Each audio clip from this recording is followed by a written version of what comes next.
From the moment I could remember, my parents treated me like I didn't exist. My name is Jonas, but in our household, only one name mattered: Roman, my so-called golden child brother. Roman was everything: healthy, adorable, and showered with endless praise.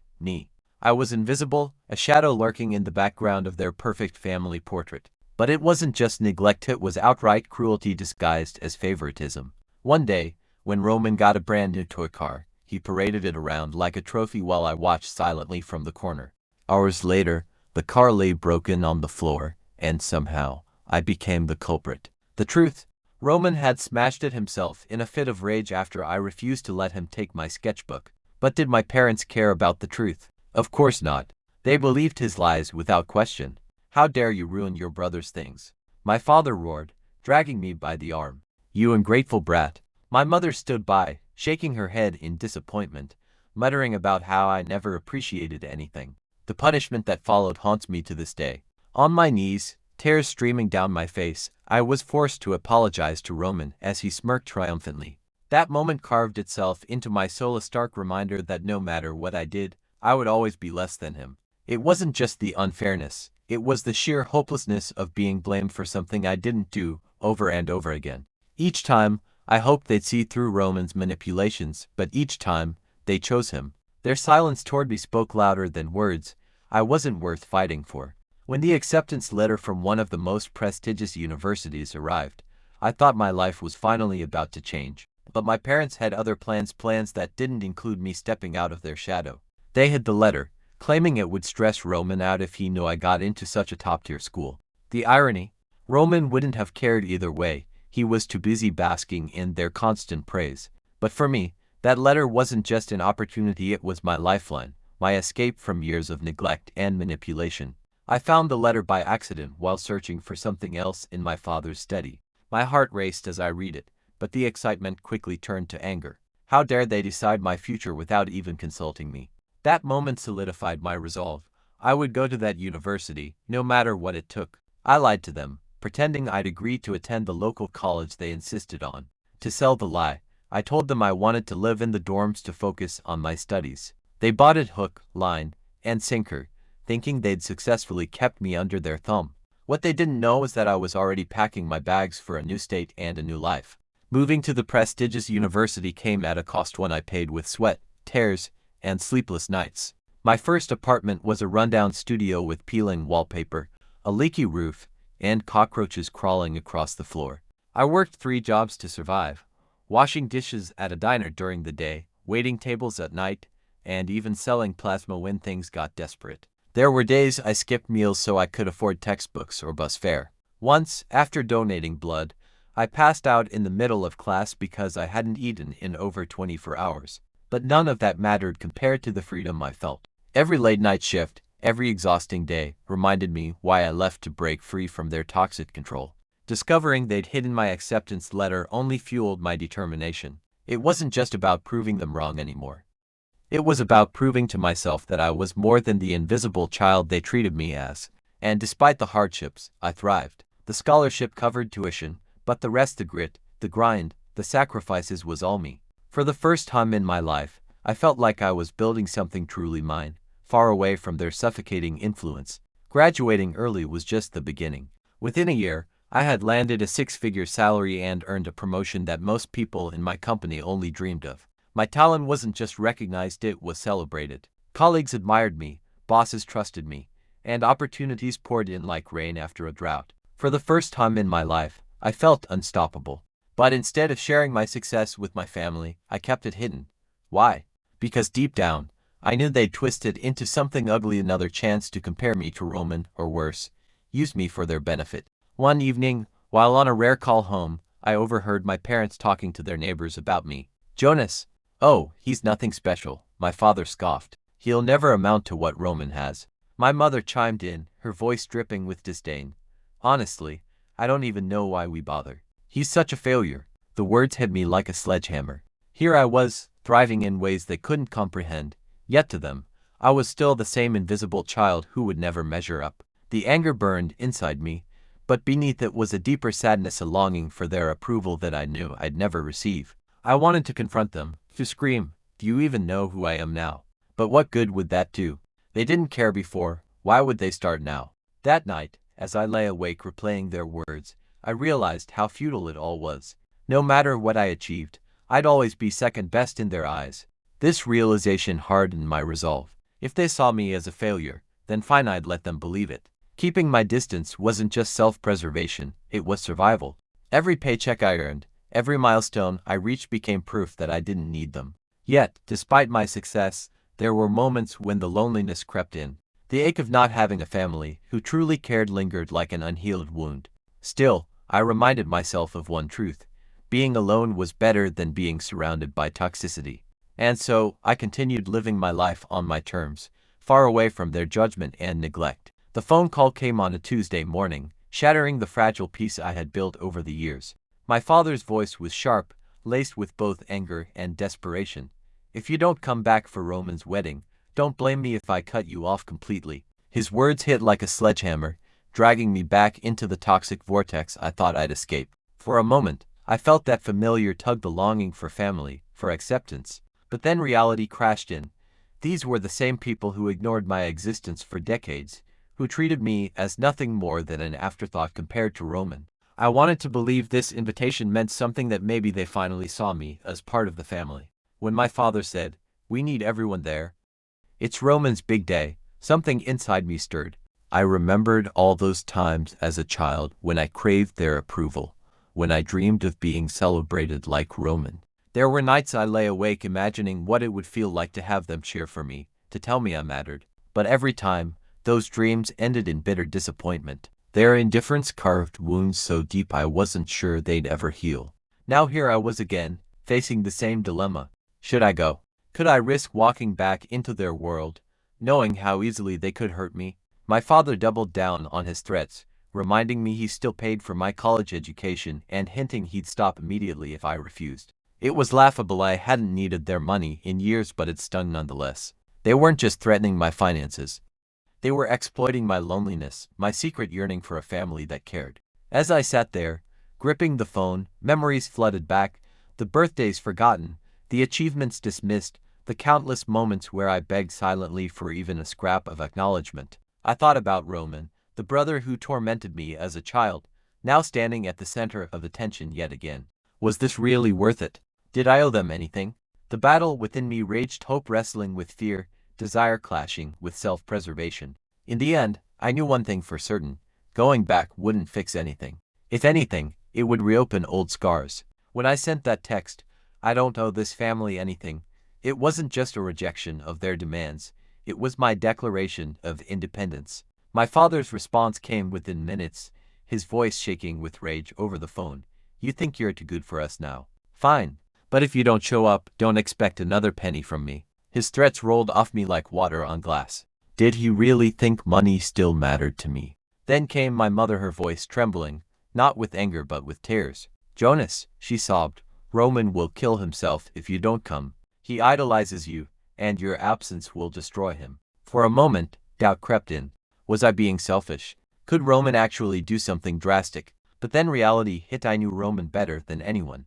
This wasn't about love or admiration, it was manipulation, pure and simple. They were using guilt as a weapon, twisting emotions to drag me back into their toxic web. Every call, every message felt like an ambush. Their texts flooded my phone, alternating between pleading "we need you, Jonas," and accusations "you've always been ungrateful." The pressure mounted, but so did my resolve. Each attempt to guilt-trip me only reinforced why I had chosen this path. I remembered all those years of neglect, the birthdays forgotten, the achievements ignored. Now they wanted me to play the dutiful son for one day, to prop up their facade of a perfect family. No, I couldn't let them win, not again. The thought of walking away hurt. Yes, there was a part of me that longed for the family I never had, the warmth and acceptance I'd craved since childhood.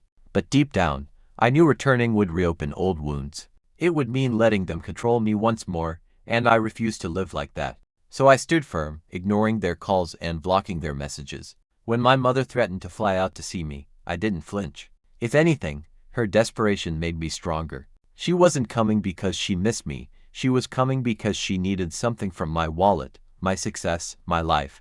And I wasn't giving them any piece of me, not anymore. It all unraveled one fateful morning when my father stormed into my office, his face red with fury. He had just discovered the truth. I was never enrolled at the local college he'd forced me to attend. Instead, I had been thriving at one of the most prestigious universities in the country on a full scholarship, no less. His voice boomed across the room, loud enough for my colleagues to hear. "How dare you deceive us, you ungrateful traitor?" He spat, his words dripping with venom. I could feel the weight of everyone's eyes on me, but I didn't flinch. This was the moment I'd waited years for the chance to confront him, not as the invisible child he dismissed, but as the man I had become.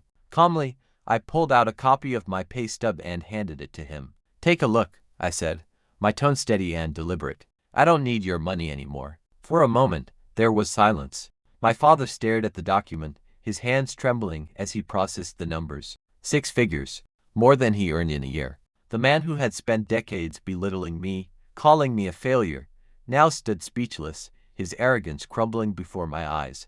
"You think this changes anything?" he finally stammered, though his voice lacked its earlier conviction.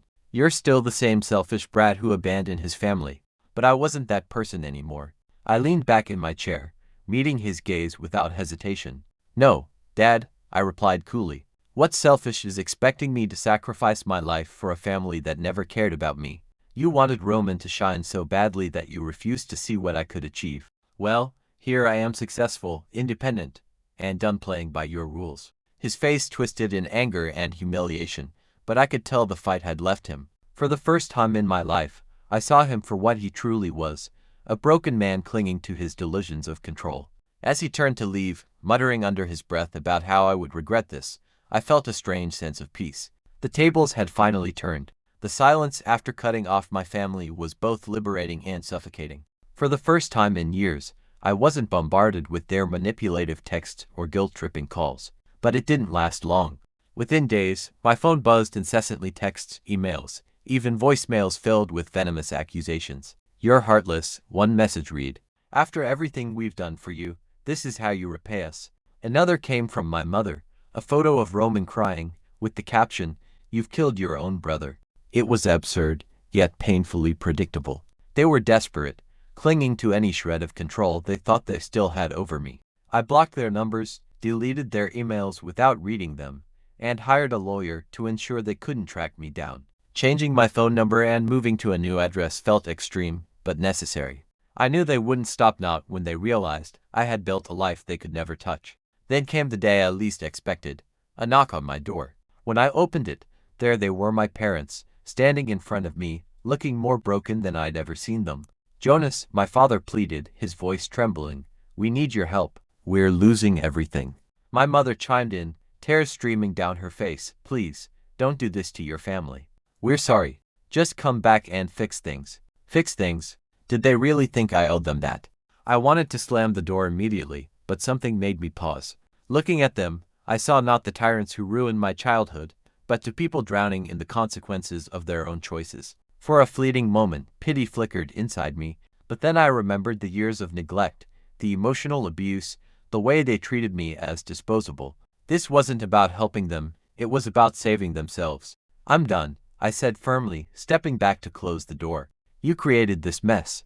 Deal with it yourselves." The look of shock on their faces was almost satisfying, a twisted form of justice for all the pain they caused me. As the door clicked shut, I leaned against it, exhaling deeply. It hurt more than I cared to admit. Despite everything, they were still my parents. Cutting them out of my life left a void I wasn't sure would ever be filled. But alongside the ache was relief. Relief that I no longer had to endure their toxicity. Relief that I finally took control of my own life. The downfall of my family was as swift as it was devastating. Roman's fiancée, the woman they once praised as perfect, turned out to be a master manipulator. Before disappearing with their life savings, she posted humiliating photos and private messages of Roman online, exposing his deepest insecurities for the world to mock. Overnight, Roman went from being the golden child to a laughingstock. The ridicule broke him literally. He spiraled into a deep depression, refusing to eat or leave his room. Eventually, he had to be hospitalized after a suicide attempt. Meanwhile, my father's business collapsed under the weight of a lawsuit. A former employee sued him for unethical practices, and the court ruled against him, wiping out everything he owned. To make matters worse, The house they lived in, our childhood home, was repossessed because they'd used it as collateral for a loan that went south. Now, they were forced to move into a dingy studio apartment with no hot water, flickering electricity, and cockroaches crawling up the walls. I couldn't help but feel a twisted sense of justice watching them crumble. These were the same people who treated me like garbage, who ignored my achievements while showering Roman with praise. And now, their precious Roman was a shell of himself, lying in a hospital bed, while they scavenged for scraps in a life they never imagined. My mother called me again, sobbing about how sorry they were and begging for help. But I knew better. This wasn't remorse, it was desperation. They wanted me to clean up their mess, just like always. As I sat in my sleek apartment, sipping coffee and reviewing investment portfolios, I thought about how far I'd come. While they were drowning in poverty and shame, I was thriving. It wasn't just success, it was freedom. Freedom from their toxicity, their manipulation, their endless need to control me. Still, there was a pang of sadness. No matter how broken they were still my family. Yet, I reminded myself, staying away wasn't cruelty, it was survival. One night, as rain poured outside, there was a knock at my door. When I opened it, I found my parents standing there, drenched and dragging suitcases behind them. "We're staying here until things get better," my father declared, his voice laced with both desperation and entitlement. My mother clung to him, her eyes red from crying, muttering something about how they had nowhere else to go. For a moment, pity flickered inside me. They looked broken, so unlike the towering figures who once controlled every aspect of my life. But then reality hit. This wasn't about family, it was about survival. They weren't here because they missed me, they were here because I was their last hope. I had built a stable, successful life while theirs crumbled into dust, and now they wanted to leech off my hard-earned success. "No," I said firmly, stepping back to close the door. "You can't stay here." "But Jonas," my mother pleaded, tears streaming down her face, "we have nothing left. Your father lost everything, and Roman's fiancé stole all our savings. We're begging you." I froze for a second, processing their words. The irony was almost poetic. The same people who ignored me for years now expected me to save them. But I couldn't let emotions cloud my judgment. This was the family that treated me like an afterthought, that belittled and manipulated me whenever it suited them. Letting them in would only reopen old wounds and drag me back into their toxic drama. When they refused to leave, I called the police. As the officers escorted them out, my father shouted accusations, calling me ungrateful and heartless. It stung, but I knew it was necessary. A few days later, Roman showed up at my doorstep, looking gaunt and disheveled. Gone was the arrogant bully I grew up with. In his place was a man on the verge of collapse. "Please, Jonas," he begged, his voice trembling. "Mom and Dad are going to cut me off too. I don't know what to do. I need your help." I stared at him, memories flooding back, every insult, every tantrum, every time he made my childhood miserable. For a brief moment, I felt sorry for him. But then I remembered, this was the brother who lived under the spotlight, basking in praise while I faded into the background. "This is the consequence of living in someone else's shadow," I told him coldly. "You've always relied on Mom and Dad to fix your messes. Now it's time for you to take responsibility." As I shut the door in his face, I felt a mix of sadness and relief. Sadness because, despite everything, they were still my family. Relief because I finally drew a line, a boundary that protected not just my peace but my future. Cutting ties with my family wasn't just an act of defiance, it was survival. Yet, as the days turned into weeks, I couldn't ignore the void they left behind. It wasn't their presence I missed, it was the idea of what a family should be: a safe haven, a place where you're loved unconditionally. That's something I never had, and now, at 25, I found myself dreaming of a life I'd never known. Nights were the hardest. I'd lie awake, imagining what it would feel like to have parents who cheered for me, siblings who supported me, and a home filled with warmth instead of toxicity. But nostalgia is a dangerous thing. As much as I longed for that idealized version of family, I knew it was a fantasy, one built on the ruins of my childhood. The truth was, my parents and Roman weren't capable of giving me what I needed. They were too consumed by their own egos, biases, and failures. Staying away from them wasn't just about protecting myself, it was about reclaiming my life. Every late-night shift, every sacrifice, every tear I shed had led me here, to a place where I could finally breathe, without fear of being crushed under their expectations. Still, the ache lingered. There were moments when loneliness crept in, whispering doubts about whether I'd made the right choice. Was it worth it? Could I have tried harder to fix things?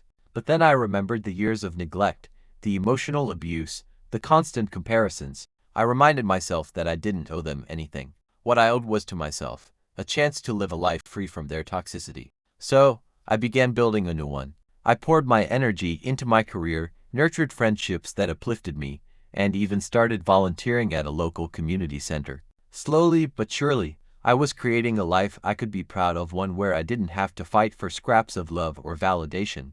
And though the scars of my past would always remain, I chose to see them not as wounds but as reminders of how far I'd come. One evening, as I sat on my balcony watching the sunset, I allowed myself to dream again, not of the family I lost, but of the one I could create. Someday, I thought, I'll build a home filled with laughter, understanding, and unconditional love. A home where no child feels invisible, where no sibling is pitted against another. It wouldn't be easy, but nothing worth having ever is. For the first time in years, I felt hopeful, not because I had forgotten my pain, but because I had learned to rise above it.